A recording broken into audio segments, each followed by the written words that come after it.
Rostros que dejan huella es una presentación de los parques temáticos Los Aleros, la Venezuela de antier y la Montaña de los Sueños. Si vives o vienes a Mérida en esta Semana Santa, no puedes dejar de visitarlos y disfrutar sus encantos. Contempla la magia de Alexis Montilla. Campo Rico es la marca. Pruebe el queso amarillo de búfala, la crema de leche o natilla y el requesón. Sin discusión, Campo Rico es la marca. El Hotel Convención Boutique de Mérida es el lugar de encuentro de quienes nos visitan y de sus familias. En la avenida Alberto Carnevali, vía La Hechicera. El Centro Odontológico de la doctora Berta Farías en Caracas y en Mérida te permite sonreír sin límites. Boom es lo más provocador en Mérida. Comida rápida de primera entre Altochama y la parroquia. ¡Boom! Puragua Express, el mejor seguro para tu salud y la de tu familia. Y ahora, para tu comodidad, el envase de medio litro de agua purificada. Puragua Express en el Centro Comercial Altochama. Renew, la naturaleza al servicio de su piel, en la calle 36, sector Glorias Patrias, entre la avenida Gonzalo Picón y Don Tulio Febres Cordero, en Mérida. Sonido Impacto 22.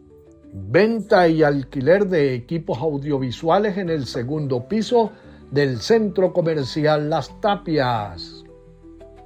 Asociación Cooperativa Cicerca, dedicada a la elaboración y fabricación de elementos derivados del cemento, bloques de concreto, estantillos para cerca, cajas trocónicas, materiales de construcción, ferretería en general, asistencia y apoyo a las comunidades organizadas.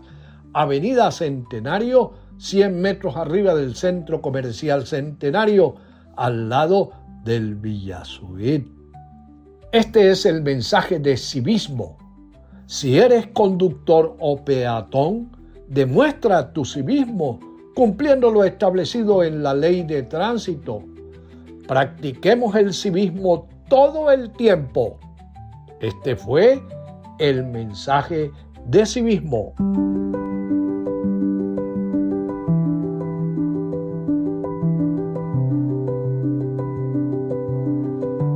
Amigas y amigos, tengo muchísimo gusto en presentar a todos ustedes una nueva entrega de este espacio Rostros que dejan huella.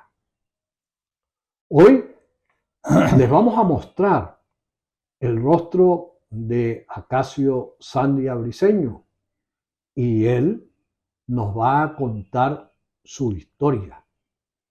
Y como ya es costumbre en este espacio, en el primer segmento pues vamos a conocer en qué fecha nació, dónde nació, quiénes fueron sus padres, sus hermanos, y luego entonces comenzaremos a tener algunas pinceladas de su infancia, de su niñez, hasta llegar al día de hoy. Así es que, Acacio, gracias por aceptar nuestra invitación y por estar aquí con nosotros.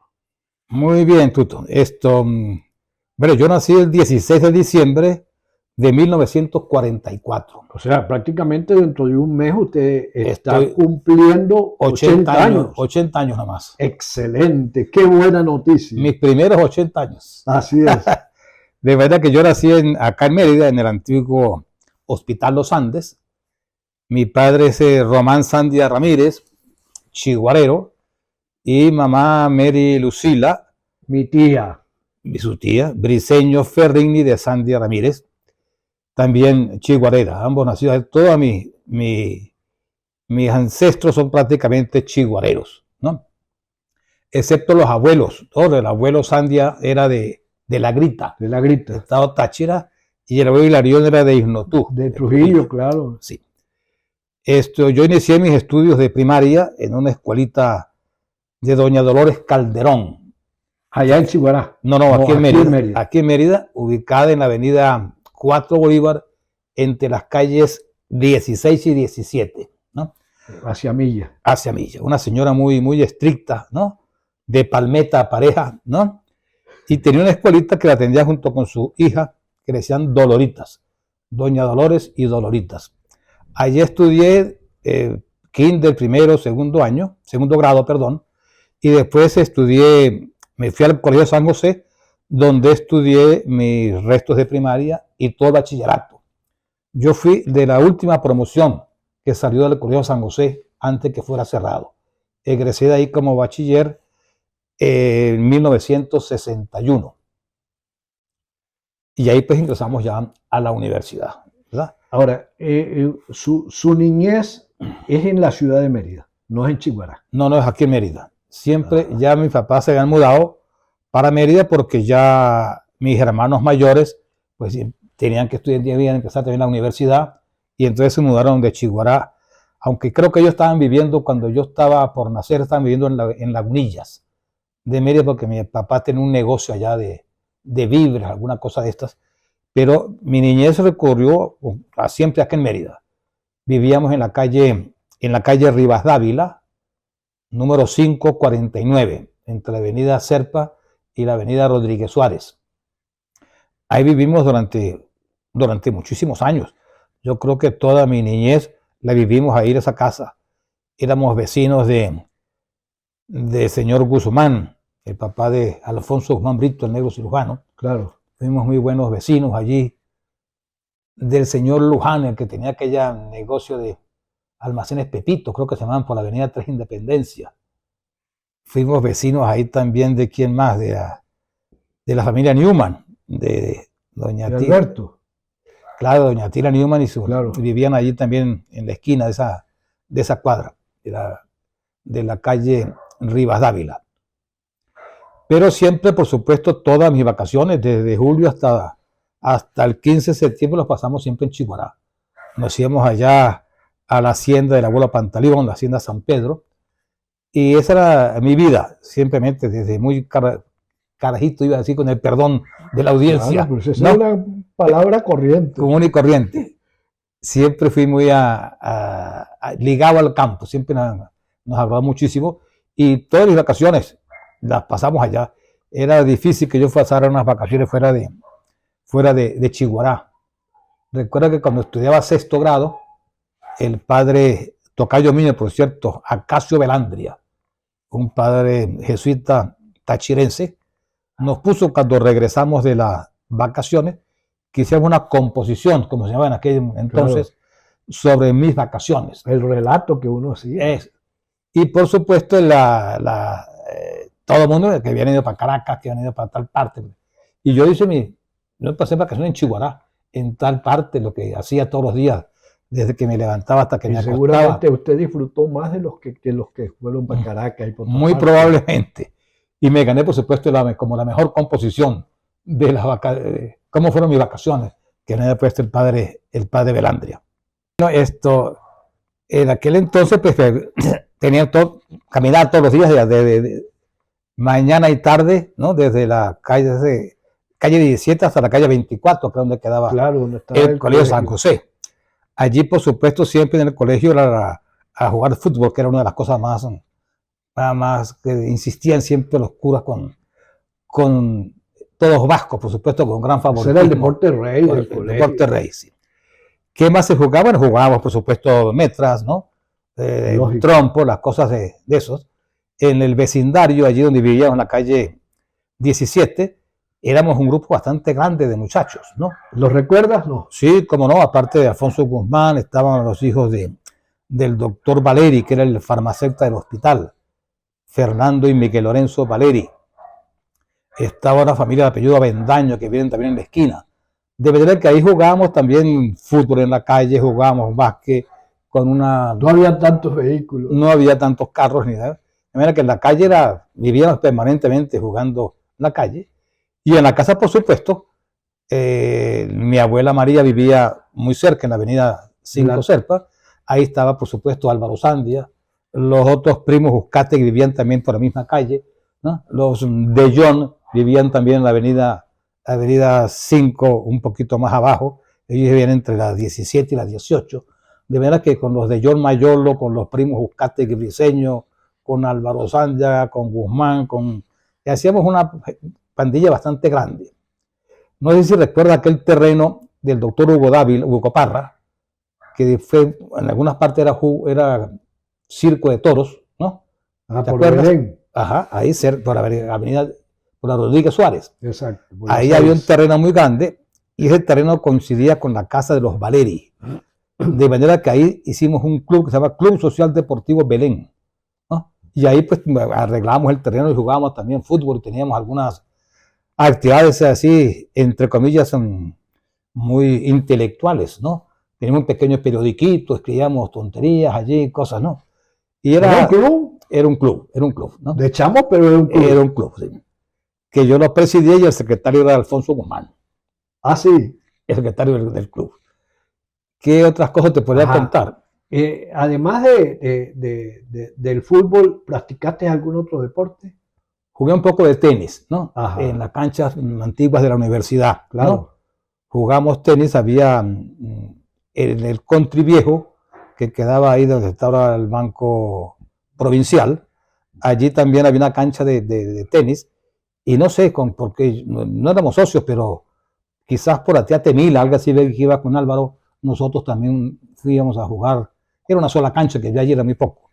Pero jugamos tenis, yo creo que hasta estudiar segundo o tercer año de bachillerato jugué tenis, ¿no? Pero en deporte organizado no. No.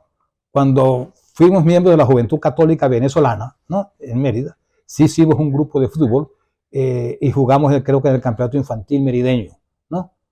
La Juventud Católica Venezolana, el Colegio San José, no recuerdo qué otros equipos de categoría infantil habíamos en esa época, ¿no? En aquel entonces, en Mérida, yo diría que el mayor entretenimiento era ir al Estadio Mérida, claro, cuando había el campeonato estadal, a ver jugar a el equipo de la universidad, al equipo del Colegio San José y al equipo del Liceo Libertador, ¿cómo no? ¿Usted participó en eso? Por supuesto que sí. Me acuerdo mucho que en una de esas tánganas que se formaban casi siempre en la... Ahí terminaba el juego. Sí. A la salida del estadio entre el San José allá nos vemos. Y el Liceo Libertador, uno de los internos, ¿no? Del colegio, me vio, yo estaba saliendo y este interno del San José creyó que yo estaba, ¿no? En contra del colegio, ¿no? Que estaban respaldando al Liceo Libertador. Y cuando llegué al colegio, lo primero que hice, me pegó un tremendo maracazo, era mayor que yo. No puede ser. Sí, me golpeó la cara. Y por supuesto fueron mis hermanos mayores ¡Qué agresión! ¿No? Mis hermanos mayores a defenderme cuando vio lo que había pasado por esa golpe. No fue un simple golpe, tampoco fue una golpiza, ¿no? Pero él creyó que era que yo estaba en favor del liceo. Era un traidor. Un traidor. Esa fue la palabra que utilizó, que era un traidor, ¿no? Y los padres no. Ellos no supieron esto, ¿no? Los padres me defendieron porque sabía que era Josefino, como se llamaba en esa época, ¿no? Claro. A pesar de que muchos compañeros estaban en el liceo, ¿no? Muchos se habían ido ya por circunstancias, ¿no? Yo estaba en el colegio porque mis hermanos mayores habían estudiado también allá, Román Eduardo y Gilberto. De manera que entonces, como era el tercero de la familia que estaba allá, yo no pagaba, mi mamá no pagaba, papá no pagaba por estar allí en el colegio durante mi permanencia ahí hasta que me vaya a bachiller. Por 3 pagaban 2. Pagaban 2, ¿sí? Pagaban 2. Toma. Bien, mis otros hermanos eran Román Eduardo Sandia, que ustedes lo conocieron como el presidente que se pidió la avioneta, aquella que era presidente de Corpo Andes. Gilberto, que es José Gilberto, abogado, él siempre trabajó fuera de Mérida. ¿Y en la empresa petrolera? Claro, con la Creol y después con Maravén. con Lagobén, perdón. Y Juanita, mi hermana mayor, casada con Arturo Ramírez Dávila, que fue gobernador de Barinas. Gobernador de Estado de Barinas, era médico cardiólogo. Después de mí, yo soy el cuarto, después venía Carmen Alicia Maicha, casada con José Antonio Mazzini Díaz, y el último era Jorge, que murió de una afección cardíaca bastante joven. Yo creo que Jorge no llegó ni a los 50 años, ¿no? Nuestro amado Manzanita. Manzanita murió muy joven, sí, ¿no? Eso eran todos, ¿no? Sí, los seis hermanos, sí. Ajá. Éramos los 6, sí. ¿Eran qué? ¿3 y 3? 3 y 3, sí. No, perdón, sí. No, 4 y 2. 4 y 2. 4 y 2. 4 varones. 4 varones y 2 hembras. Perfecto. Ahora, cuando comienzas el bachillerato allí, a pesar de que era el mismo liceo, el mismo colegio, observaste un cambio bastante importante. Bueno, realmente sí, ¿no? Porque la primaria en el San José quedaba en unos locales que quedaban cerca de los campos de fútbol, no estaban en el edificio sede del colegio. Ahí pasaba, en sexto grado pasaba uno ya a estar en el colegio, en la parte física de lo que es el edificio del Colegio San José. Los otros eran unos locales que quedaban cerca de los campos de fútbol, ¿no? Por supuesto, hay un cambio fuerte, por supuesto. Ya no era un solo profesor, un solo maestro, ¿no? Como eran en primaria, sino entonces ya habían profesor por cada una de las asignaturas. Tenemos en el San José muy buenos profesores, ¿no? Casi todos los profesores externos del colegio, que no eran sacerdotes, eran también profesores de la Universidad de los Andes, ¿no? Incluso yo recuerdo cuando yo me gradué de bachiller en el año 61, mi padrino de promoción de bachiller había sido el mismo padrino que había sido de Romano Eduardo y de Martín, mi cuñado de ingeniero, ¿no? El mismo padrino. Ellos se reunieron en el 61, yo creo que habían salido en el 60 de ingeniero, y el mismo padrino fue de los dos, ¿no?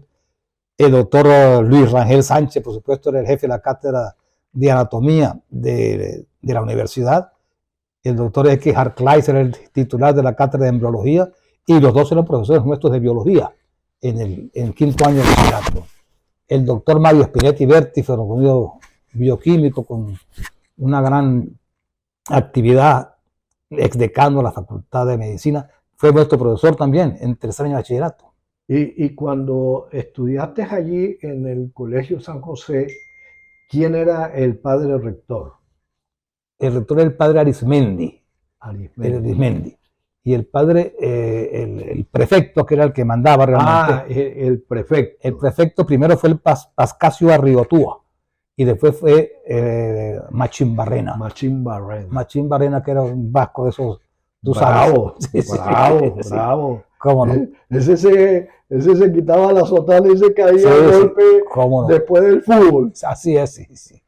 Así es. Y eso eran los comentarios en toda la ciudad al día siguiente. Claro. Bueno, mira, tuvo una gran afición futbolística toda la vida, ¿no? Así que teniendo ahora con los Estudiantes de Mérida, es el único estado que tiene dos equipos de fútbol, ¿no? La ULA y Estudiantes de Mérida, ¿no? Aunque ahora creo que la ULA ya como que desapareció. Sí, el ULA Fútbol Club, ¿no? Lamentablemente.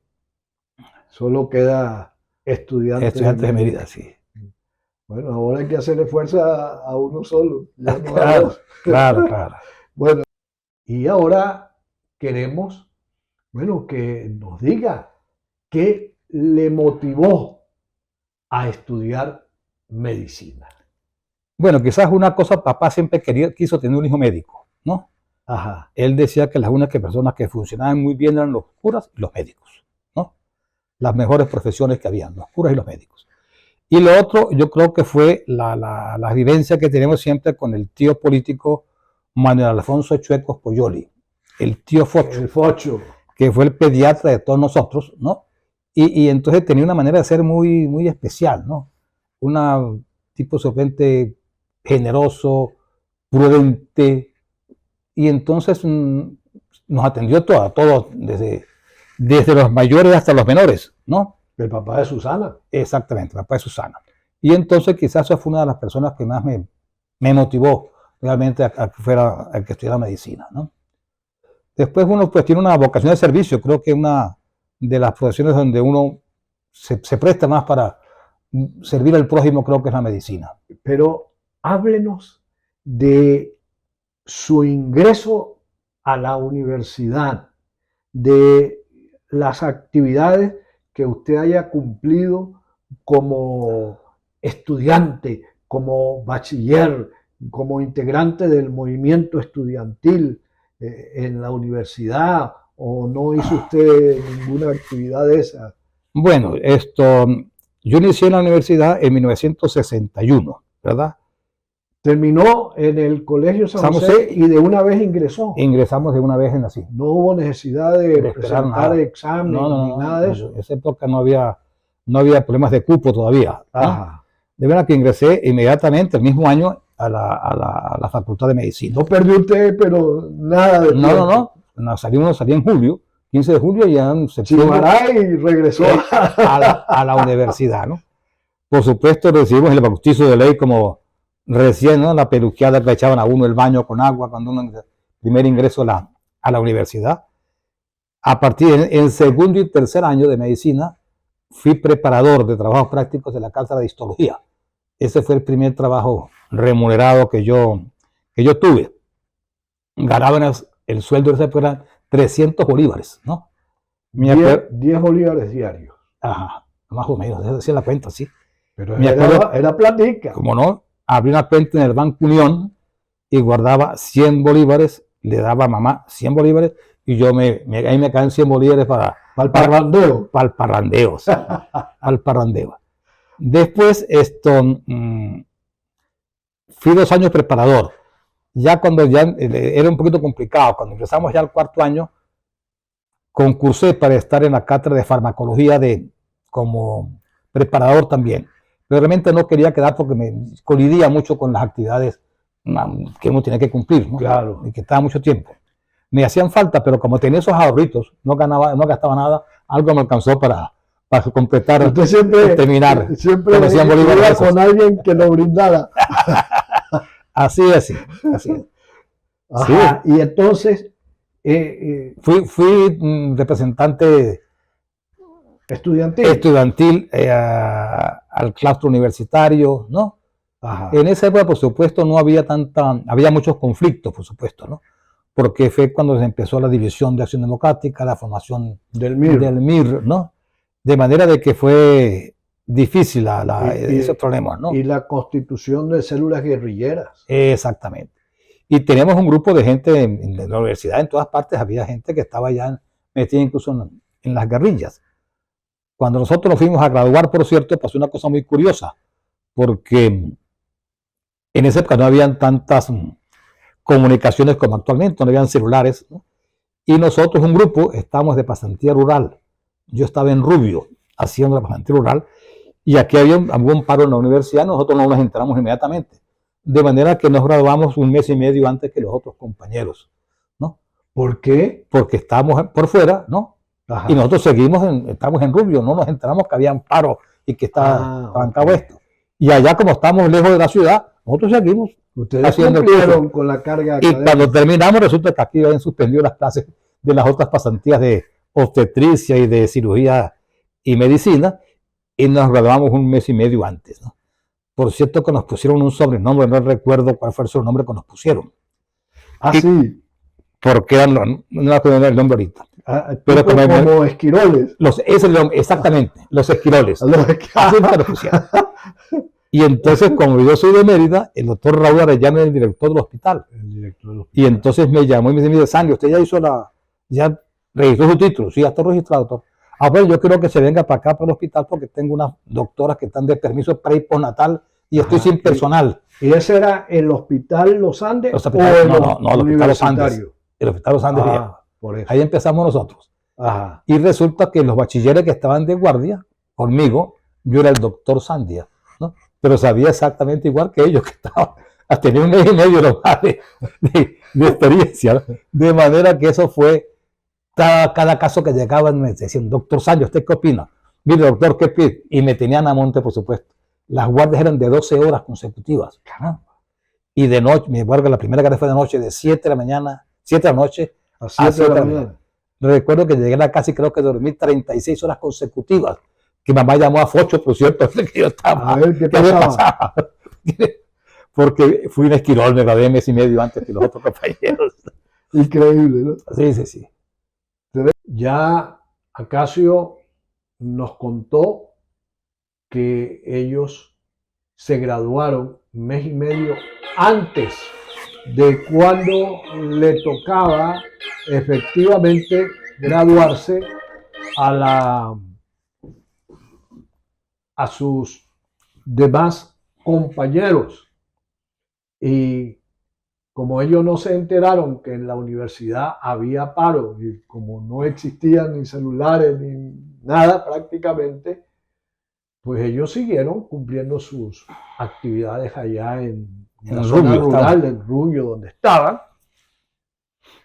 y les dieron el título antes que a los demás, y como consecuencia de ello les llamaron esquiroles. Y no hubo nadie que se molestara por ese trato, porque si fuera hoy ya se hubieran agarrado a golpe. No, creo que lo soportamos bien, ¿no? Ese grupo estaba, con el grupo mío estaba el doctor Enrique Marquina, el director del hospital. Quique Marquina.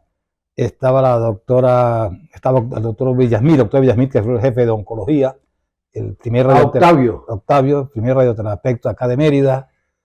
Era un grupo que no me acuerdo cuántos éramos, ¿no? Pero era la cuarta parte del curso, ¿no? Nosotros éramos 107, ¿no? En la promoción, y éramos 4 grupos, ¿no? Un grupo en medicina rural y los otros grupos en medicina, obstetricia. Los otros servicios. Los otros departamentos, ¿no? Exacto. Otros departamentos. Después de esto, nosotros al año siguiente había el concurso para médicos internos del hospital, ¿no? Un concurso de oposición, y quedamos como internos rotatorios del Hospital Los Andes viejo, ¿no? Ahí uno tenía que rotar por medicina, por pediatría y por cirugía. No rotábamos por la maternidad, porque la maternidad no pertenecía al Ministerio de Sanidad. La maternidad era una ente que dependía directamente de la gobernación del Estado de Mérida. Pero no rotábamos, como médicos, no rotábamos por ahí por la maternidad de Mérida. Y funcionaba donde hoy está el Camibula. Correctamente, sí. Ahí nací yo. Usted solo, cualquier cantidad de personas nacieron ahí en esa maternidad tan reconocida, por supuesto, ¿no? Y fue una lástima que haber cerrado la maternidad, ¿no? Hoy en día haría muchísima falta esa maternidad, porque hubiera dejado para el hospital 6 quirófanos más, ¿no?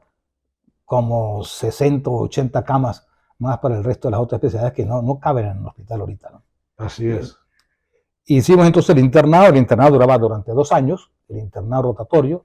Después presentamos concursos para ser médicos residentes, y entonces la residencia era casi fija. Y entonces yo fui residente casi fijo del servicio de traumatología. Ajá. ¿Y por qué usted seleccionó traumatología y no otra especialidad? Mira, yo creo, Tuto, que fue una cuestión del doctor Bonomí, ¿no? No sé si te acuerdan, don Justo Miguel Bonomí.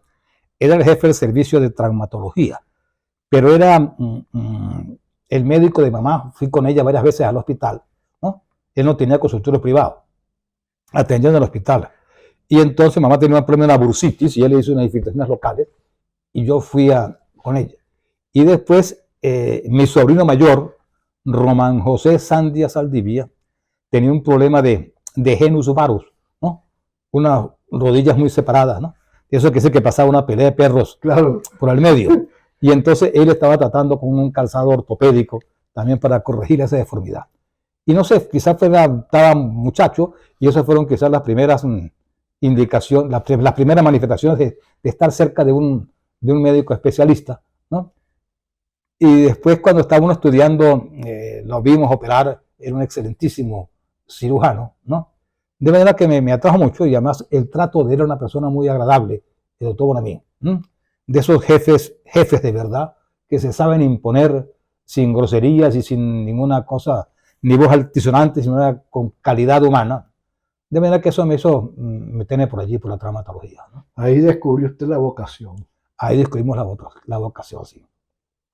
Después de allí, de 2 años de residencia, por sugerencia del doctor Juan de Dios Celis Dávila, que era otro de los adjuntos del servicio, me dijo que me fuera para la Argentina, al Hospital Italiano de Buenos Aires, donde había estado unos 3 meses por allá.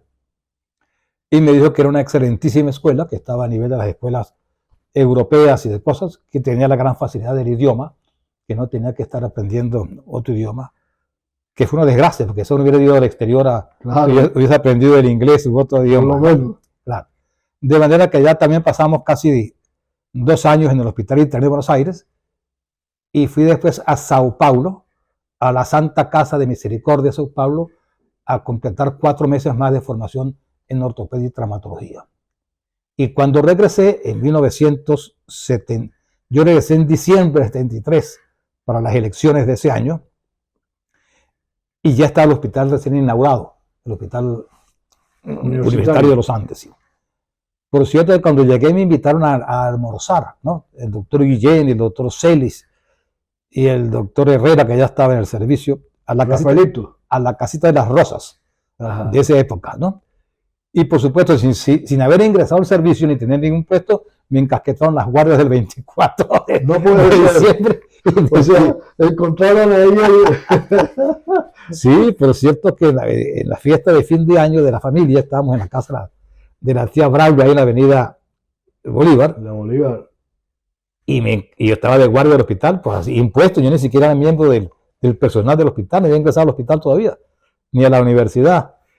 Y me acuerdo que estaba Teresita embarazada de mi hija, de María Virginia, y tuve que acompañarme a ella al hospital embarazada, a ayudarme a una cirugía de la mano de le había explotado un mortero, que era muy típico eso, que claro, en diciembre, le haría el mortero en la mano. De manera que ahí, en el año 74, ya en febrero de 74, ingresé al hospital universitario, por supuesto, y a la universidad. Como especialista. Y ingresé como profesor asistente, porque yo había ido con una ayuda becaria de la universidad, y por el compromiso de esa beca tenía que trabajar mínimo 2 años a la universidad. Y ahí ingresé a la universidad. Y trabajé en ese hospital, fui jefe de servicio, jefe de departamento, jefe de cátedra, jefe de posgrado de traumatología, hasta que me ayudaron por decreto. Yo regresé de un congreso de traumatología, un congreso latinoamericano que fue en Margarita, y cuando regresé pasé por la caja a cobrar mi quincena y me dijeron: doctor, usted ya no está en la nómina, usted ya no figura aquí. Sí. ¿Usted no solicitó la jubilación? No. Siendo el jefe del servicio de traumatología, cuando llegué a cobrar no tenía... O sea que de oficio lo echaron para afuera. De oficio. Sí, Ni siquiera le dieron las gracias. No, en absoluto. Increíble. Era un servicio que era modelo en el hospital, era el servicio que más rendía, porque habíamos hecho una fundación de ayudas a la unidad de traumatología, y entonces teníamos lencería propia, ¿no?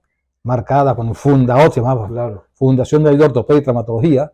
Esa ropa incluso se lavaba fuera del hospital para evitar que se perdiera la ropa. Había conflictos con el personal, por supuesto, de camareras y tal, que no aceptaban el guardar la ropa aparte para esperar que llegara la lavandería privada a buscar Pero al final, como te entendieron de que era en beneficio de los pacientes. La sala tenía 32 camas de hospitalización, y por eso teníamos 100 fundas de almohadas, 100 sábanas, 100 cobijas. Teníamos 30 en uso. Un buen colchón por 32 en uso, 32 en lavandería y 32 en stock, ¿no? Hoy en día vas al hospital y da dolor, ¿no? Los colchones todos rotos, roídos, manchados. Dado ciertamente es una tristeza, porque nuestro hospital fue un hospital modelo a nivel nacional y en algunos casos a nivel internacional, ¿no? Así es. Yo recuerdo una visita de unos profesores nuestros de Argentina, el doctor Luis Miguel Japas, estuvo en el hospital en el año 75, 76, y recuerdo que estábamos pasando por los pasillos y dijo: che, Sandia, pero por acá trafican pacientes. aquellos pisos tan de granito, tan pulidos, tan bien tenidos, ¿no? Tan pulcros. Tan pulcros que no podía creer que esos pasillos eran únicamente, que eran que eran de uso público, ¿no? Sí, doctor, igualito, ¿no? Era un hospital modelo. Y nosotros teníamos un quirófano fijo para traumatología, que era el quirófano 2, de lunes a viernes. Eran 5 turnos quirúrgicos. Y teníamos 2 turnos quirúrgicos en cirugía ambulatoria, en lo que es el ambulatorio de Venezuela, en el antiguo sanatorio. Larga estancia. En larga estancia. Y a través de la fundación pagamos al anestesiólogo y la instrumentista en horas de la tarde. De manera que llegamos a tener hasta 11 turnos quirúrgicos semanales, ¿no? Era una cosa fabulosa. Fabulosa. Usted hizo mención en el segmento anterior de que a su regreso de Portugal, ¿fue? No, de Argentina. De Argentina y de Brasil. Y de Brasil, sin haberlo incorporado a la nómina del hospital, sin embargo, los más vivos le encasquetaron las guardias del 24 y del 31 de diciembre. Y que le había acompañado en una emergencia que se presentó, Teresita, su esposa. Y como usted ha mencionado a Teresita, cuéntenos su vida afectiva, su vida amorosa, su vida familiar, porque eso también vale la pena. Bueno, mire, con Teresita prácticamente tenemos toda una vida juntos, ¿no? Porque empezamos muy, muy jovencitos, desde 4º año de bachillerato, ¿no? De bachillerato, no de medicina, de bachillerato. Ella estudiaba en el Liceo Libertador, porque se había graduado de las Salesianas. Y era la Inmaculada. En la Inmaculada, y era hasta 3er año. Ella empezó a trabajar, a continuar su 4º y 5º año en el liceo. Y yo estudiaba en San José. Pero por amigos comunes, ¿no? Que eran Oscar Quintero Strauss, ¿no? Y los Delgado, Marco José Delgado, Ligia Delgado, claro. vivían cerca. Tere vivía en la calle Lazo, casi enfrente del colegio de la Inmaculada. Las Delgado vivían un poco más abajo. La casa que vivía Teresita coincidían por atrás con la casa de Oscar Quintero, ¿no? Y un día hubo un picoteo ahí en la casa de Oscar, ¿no? Y fue Teresita, y ahí fue que nos conocimos. Ahí la vi usted. Ahí la vi, y ahí me marcó de por vida, porque por supuesto, fue mi novia. Después fuimos compañeros de estudio en medicina, ¿no? Así fue la cosa. Fuimos compañeros de estudio hasta 4º año, porque ella se quedó en 4º año, porque mi suegro había comprado una pequeña finquita, ahí donde está el edificio Don José, donde está la panadería Croacia. Claro. Era una pequeña finquita allí que era del doctor Sosa Guillén, de Manuel Emilio Sosa Guillén. El odontólogo. El odontólogo. Claro. Y entonces, tenía una casa muy simpática, pero Teresita se ocupó de modificar la casa y hacer 50.000 adornos y cosas. Y entonces mi cuñado tenía cochinos allí, tenía gallinas, y Teresa se descuidó siendo una excelentísima estudiante, una puñal, como decía en esa época, ¿no? Se descuidó en 4º año, no había reparaciones, uno perdía 2 materias, tenía que repetir el año.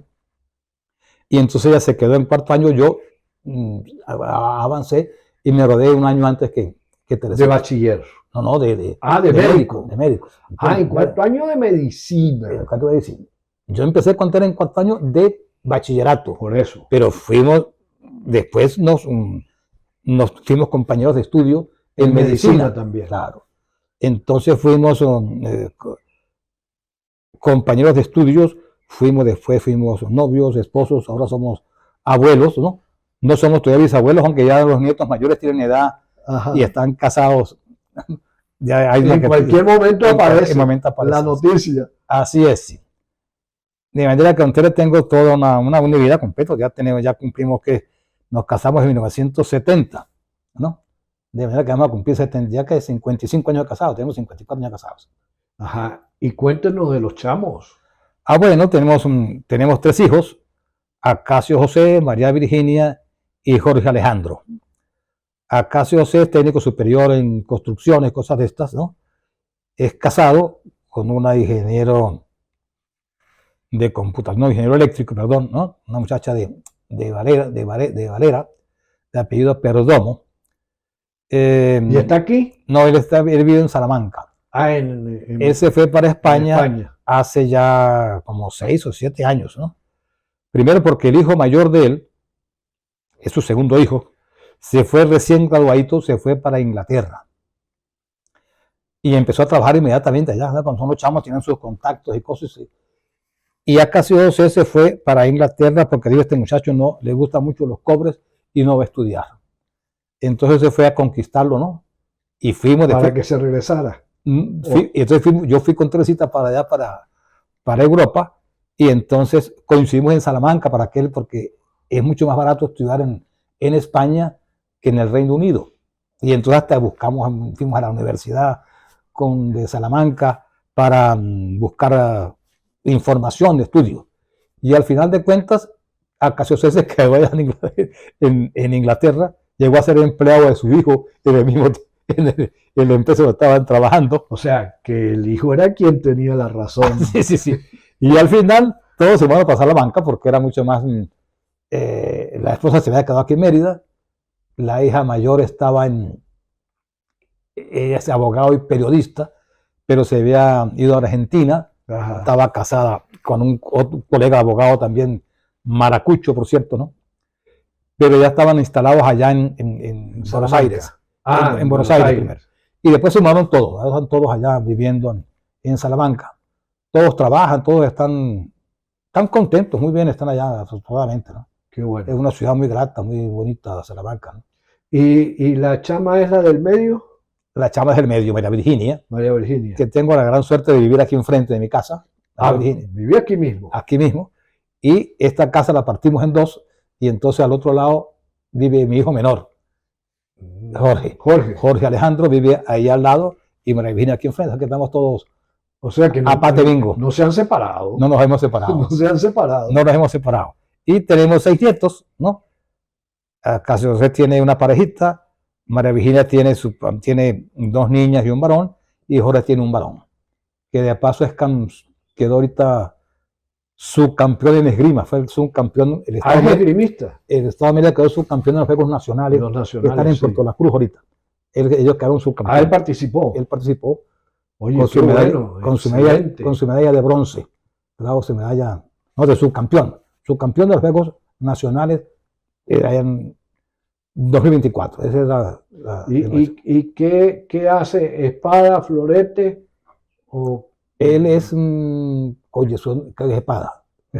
Sí, espada. Porque son 3 cosas, ¿no? Esgrima, son 3 especialidades. Claro.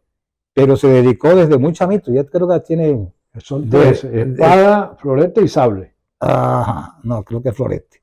Y está muy, muy compenetrado con su deporte. ¿Y cuántos años tiene? Tiene 19 años. 19 años. Pero está como desde los 10 o antes de los 10 en eso, ¿no? Sí. Alta competencia. Sí, vive, claro, está, que hay que ir para Perú, que tiene que ir para tal parte. Y aquí en Venezuela, como cada 2 o 4 veces tiene que estar en algún sitio, en alguna competencia, ¿no? Para la clasificación. Y él se había clasificado, creo que fue en Barquisimeto hace 2 meses, para los Juegos Nacionales, y ahora quedaron subcampeones a nivel nacional. Oye, qué bueno. Sí.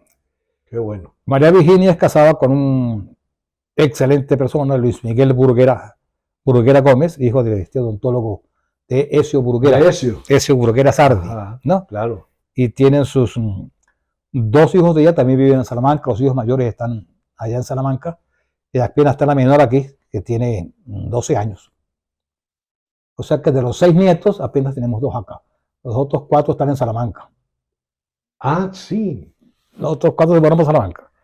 Bueno, esa es una buena excusa y una buena razón para ir de vez en cuando por supuesto, sí. A Europa. Yo creo que el próximo año se casa el hijo de Acacio José. Ah, sí. Se casa allá en España con una merideña, por cierto, de apellido, el segundo apellido de ella es Aguzzi. Ajá. Yo tengo una memoria fatal. Soy totalmente diferente a Alvarito, que tiene una memoria ciertamente prodigiosa. Yo tengo una memoria fatal sobre todo para los nombres y apellidos, ¿no? Pero sí, se habían conocido que, mire, aquí eran amigos, pero no, de repente coincidieron allá en España. Que es increíble cómo se encuentra uno con una serie de parejas Sí, que aquí nunca se vieron, sí, sí. pero en cualquier ciudad donde están en Europa, Sí. de repente se consiguieron y ahora ya Sí, porque el hijo mío siempre vivía en Salamanca y tuvo que ir a trabajar en Valencia y esta chava vivía en Valencia. Allá se reconocieron, ¿no? Y se empataron y se van a casar el próximo año, en mayo, y esperamos ir a ese matrimonio allá a Salamanca. como decía doña Marta, matrimonio y mortaja del cielo baja. Y se me ocurrió que acaba de nombrar usted en el segmento anterior a Alvarito Sandia. Y se me ocurrió preguntarle,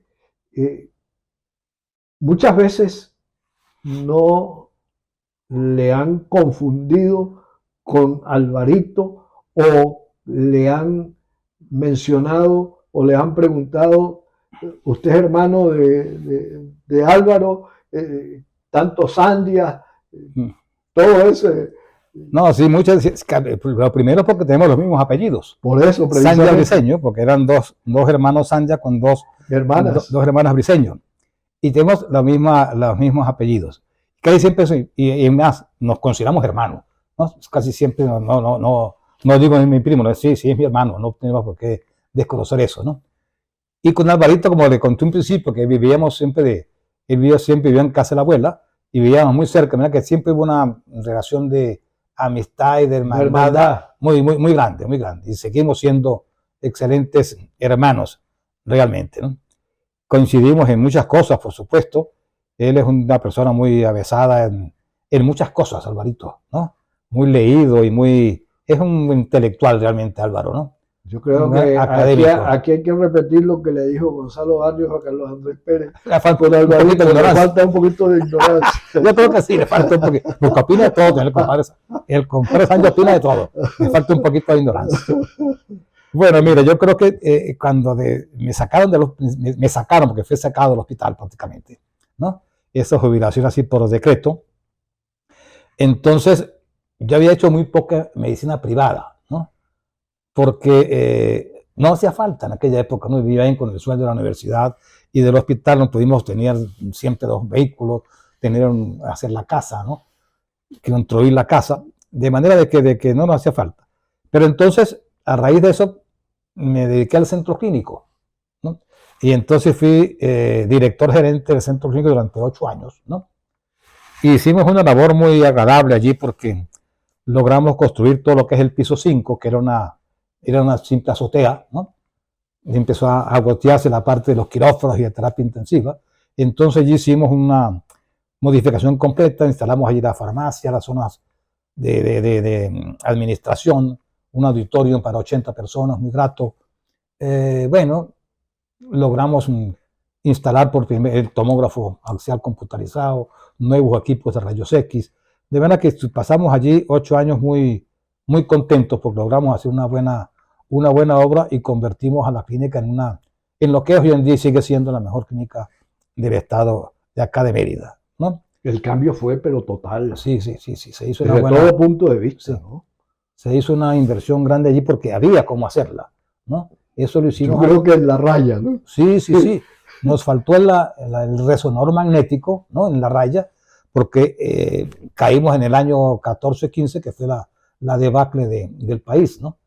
Pero ahí conseguimos un crédito, me acuerdo mucho, con el Banco Caroní, cuyo gerente general era que había sido rector incluso en la Universidad Central de Venezuela, de apellido italiano, ¿no?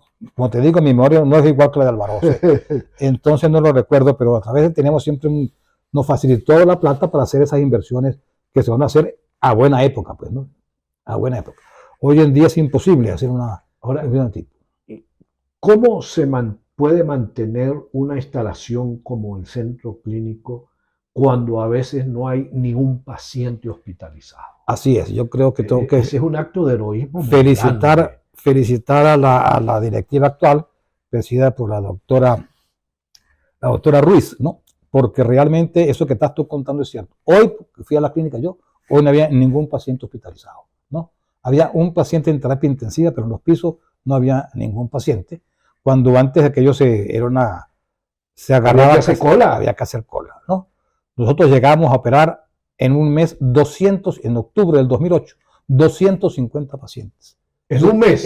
En un mes. Eso equivalía a hacer 10 pacientes prácticamente por día, ¿no? Era impresionante, ¿no? Impresionante. Operábamos por vez, sí, mínimo 6, o sea, 7. Casi 3.000 en un año. Exactamente. De manera que ahorita se operan 1, 2 pacientes a la semana, ¿sí? Y usualmente son como enfermedades terminales tipo cáncer, ¿no? Porque es lo que abunda hoy en día y donde la gente, bueno, gasta sus últimos recursos, ¿no? A ver si logran detener esa temible enfermedad, ¿no? Pero la clínica, y además es el único centro asistencial privado que tiene sindicato dentro de la clínica, ¿no? De manera que haya o no haya pacientes, tú vas al piso y ya están las 3 enfermeras que tienen que estar en el piso 3, ¿no?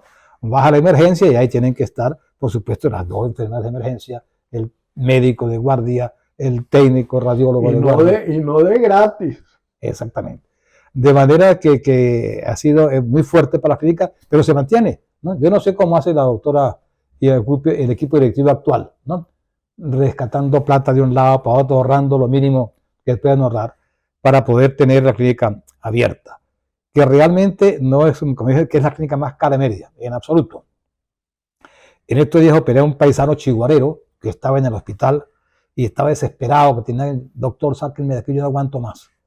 Y entonces se fue, teniendo que operarlo ya no tenía mayor cosa, había hecho una fractura de húmero, pero eran unas heridas que tenían de limpieza quirúrgica y hacer unos injertos de piel y cosas de esto. Y cuando llegó a la clínica, llegó fue con una tremenda caja, ¿no? ¿Y esto qué es, doctor? Tiene que aceptarme esto, porque esto fue lo que me pidieron en el hospital, ¿no?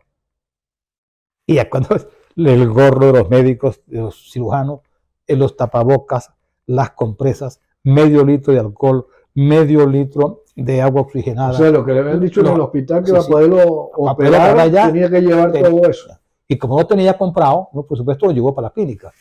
Y entonces, como todo estaba en orden, porque ningún medicamento estaba vencido, ¿no? Ni venía del seguro social, ni estaba sellado, no, era comprado, claro, ¿no? Entonces, como esta gente lo compra directamente, es en las farmacias, le sale súper caro, ¿no? La clínica compra, por supuesto, al mayor. Claro. Entonces, claro, le salió, a veces todo se les pudo aceptar. Porque operarse en el hospital, hoy en día el paciente pone prácticamente el 95% de los insumos que requiere, tiene que hacer allá. Claro, y si no, lamentablemente. No hay resonancia magnética desde hace más de no sé cuántos años. Ya nos queda muy poquito tiempo y yo no quiero terminar sin preguntarle cuál es el país que a usted le gustaría que esos 6 nietos que tiene y los que vengan puedan disfrutar. Oye, mira, tú toqué en primer lugar que sea un país democrático. Creo que sea lo primero que queremos tener, ¿no? Un régimen con el actual realmente ya no lo soporta nadie, ¿no? No lo soporta nadie. Después un régimen donde se respete, por supuesto, ¿no? Los diferentes poderes, ¿no? Que sea un poder judicial realmente independiente, que no sea simplemente el que cumpla las órdenes que le da el Ejecutivo. Quisiera que fuese un poder legislativo totalmente independiente, que se hiciera directamente la elección del Parlamento, ¿no? Y que no fuera solo por decisión de los cogollos partidistas, sino que fuera la comunidad la que elija a sus representantes realmente, y que se dedicara, por supuesto, a atender a la población venezolana. Fundamentalmente darle prioridad a la educación, que creo que es donde hemos caído en el abismo acá en Mérida. En la educación y la salud, que creo que son las cosas más importantes, ¿no? Recién egresado el doctor Chavaldini, creo que fue de los últimos presidentes de PDVSA que tuvo la democracia, ¿no? Y se quedó al principio con Chávez. Y en una entrevista que le hicieron, le preguntó, ¿y usted qué opina del programa de viviendas que tiene el gobierno actual? Y dijo, bueno, ¿qué hace usted con regalar una vivienda? Simplemente tiene a un pobre que tiene vivienda. Usted tiene un trabajador en Polar que llegó y es un venezolano en ascenso. Eso es lo que queremos nosotros, ¿no? Que todos podamos ascender en un sistema democrático donde la educación sea el primer objetivo del gobierno. El pivote. El pivote.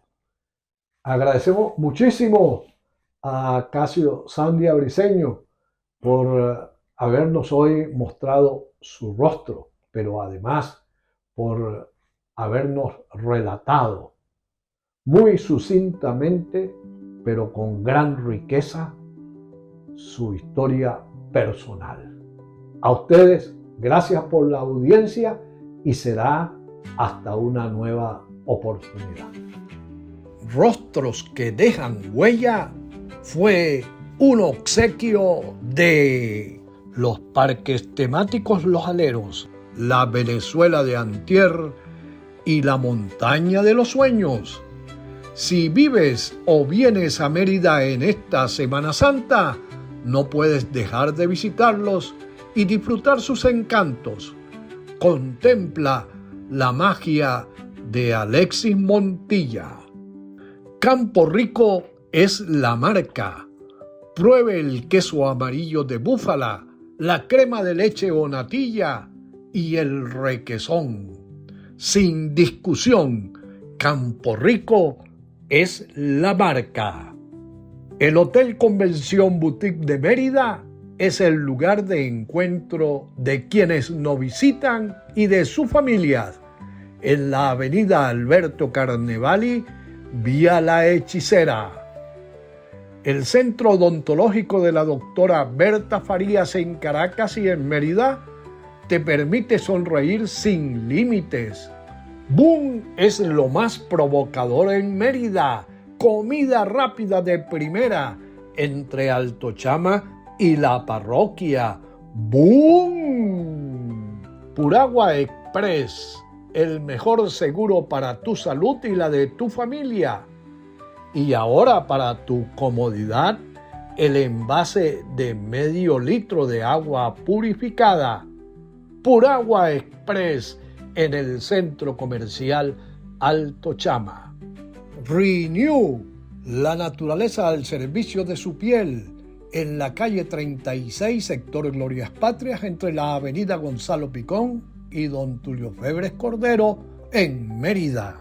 Sonido Impacto 22, venta y alquiler de equipos audiovisuales en el segundo piso del centro comercial Las Tapias.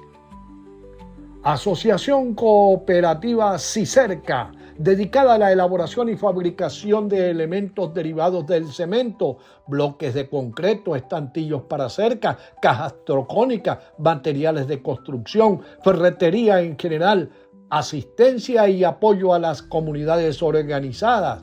Avenida Centenario, 100 metros arriba del Centro Comercial Centenario, al lado del Villasuit. Este es el mensaje de civismo. Si eres conductor o peatón, demuestra tu civismo cumpliendo lo establecido en la ley de tránsito. Practiquemos el civismo todo el tiempo. Este fue el mensaje de civismo.